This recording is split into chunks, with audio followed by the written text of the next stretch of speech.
The noise of Chicago O'Hare International Airport was the usual chaos: rolling suitcases, hurried footsteps, overlapping flight announcements.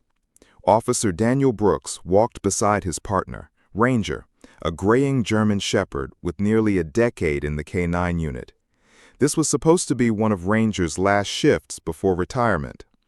Daniel smiled down at him.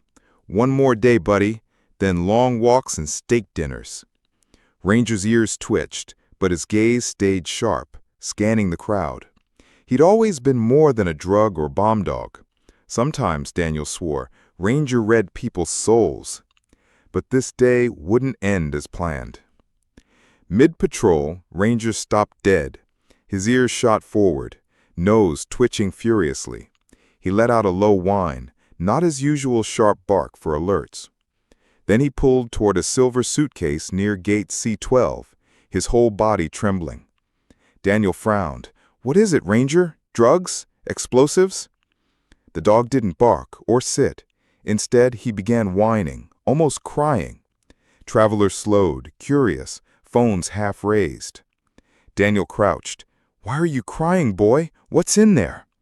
The suitcase's owner, a tall man in a brown leather jacket, returned, irritation in his voice. "Is there a problem, officer?" Daniel stood, eyes narrowing. "Is this your bag?" "Yes. What's the issue?" Ranger pawed the suitcase, whimpering louder now. Daniel's gut tightened. "I need you to step aside," he told 2 TSA agents.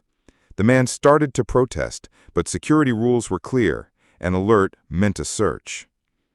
The bag was placed on a table. The zipper slid open. A collective gasp.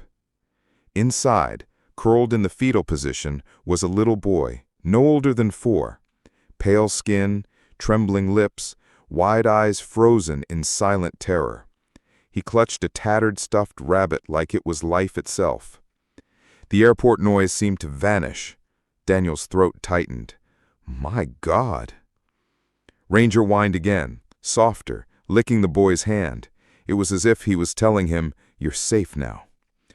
"Call medical, now," Daniel ordered. The boy didn't speak, didn't blink. His gaze stayed locked on Ranger, as if the dog was the first living thing he trusted. What would you do if you were the first face a child like this saw after rescue? Smile? Cry? Swear they'd never be hurt again? Paramedics arrived. The man tried to push through, but Daniel grabbed his arm. "You're not going anywhere." The man's face twisted. "You don't know what you're getting into." Daniel's grip tightened. "Oh, I think I do." Ranger barked sharply. The man was cuffed and taken away. The boy was rushed to medical. That night, Daniel buried himself in paperwork. The child's name was Ethan Carter, missing for 6 months, taken while playing in his grandmother's yard. Authorities had suspected interstate movement, but every lead had gone cold, until now. Daniel leaned back, staring at Ranger curled at his feet. "You've had false alerts before, haven't you?" He dug into old reports. Over 2 years, Ranger had stopped near suspicious luggage 5 times. Bags that, according to scanners, were clean. But Daniel remembered. Each time, Ranger's reaction was emotional, almost mournful. What if they weren't false? He cross-checked those dates with missing children reports. In 3 cases, kids had vanished near those locations within days. Could Ranger have smelled faint traces of them? If your partner had been trying to tell you for years and you'd missed it, how would you feel? The next morning, Daniel visited Ethan in the hospital. The boy was awake, but silent. When Daniel and Ranger entered, his eyes widened.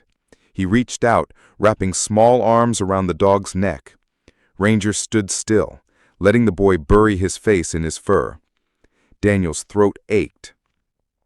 "Hey, buddy, you're safe now. We'll find the bad guys, I promise." But deep down, Daniel knew there was more than one bad guy. This was a network, and they were good at hiding. By noon, Daniel's phone buzzed. FBI agent Monroe's voice came sharp.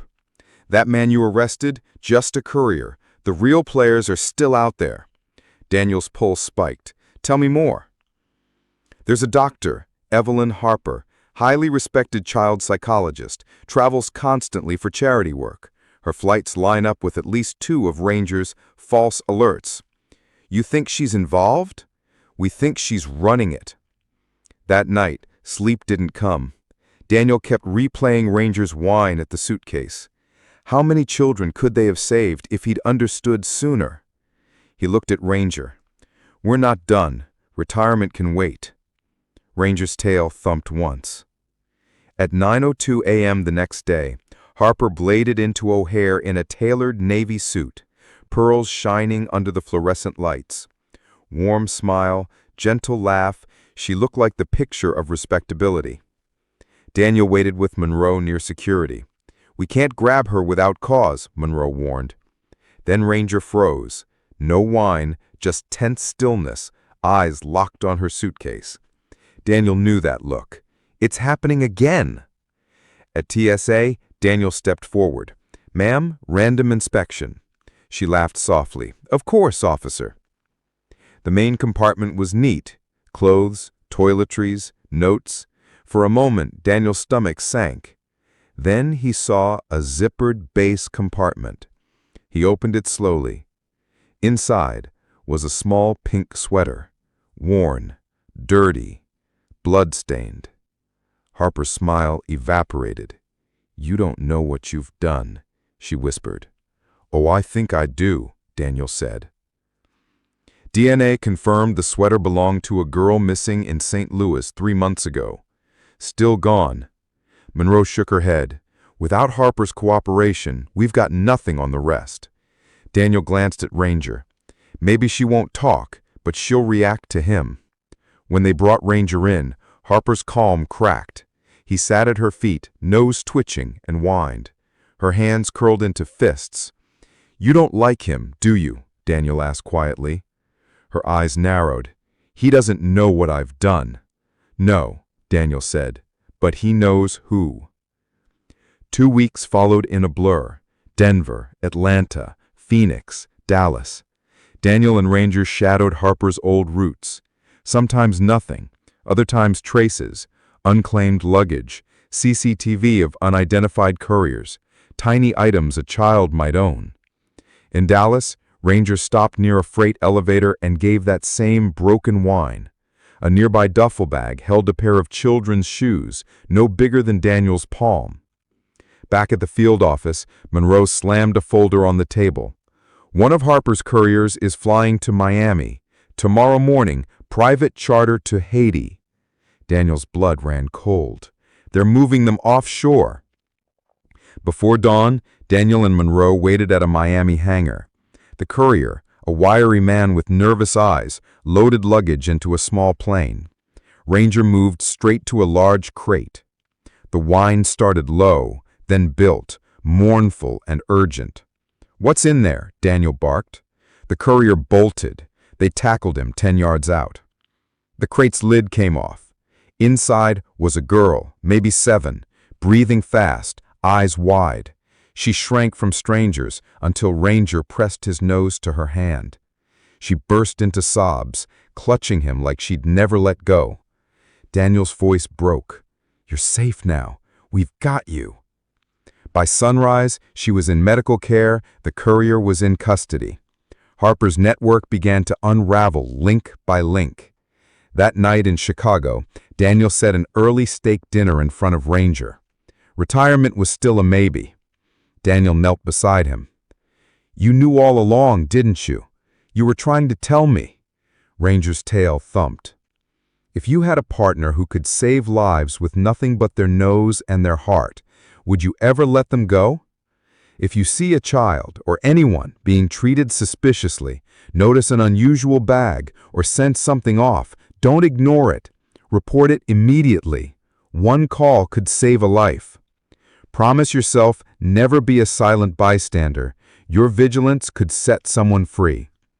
Subscribe for more true rescue stories that prove heroes come in all forms, even four-legged ones.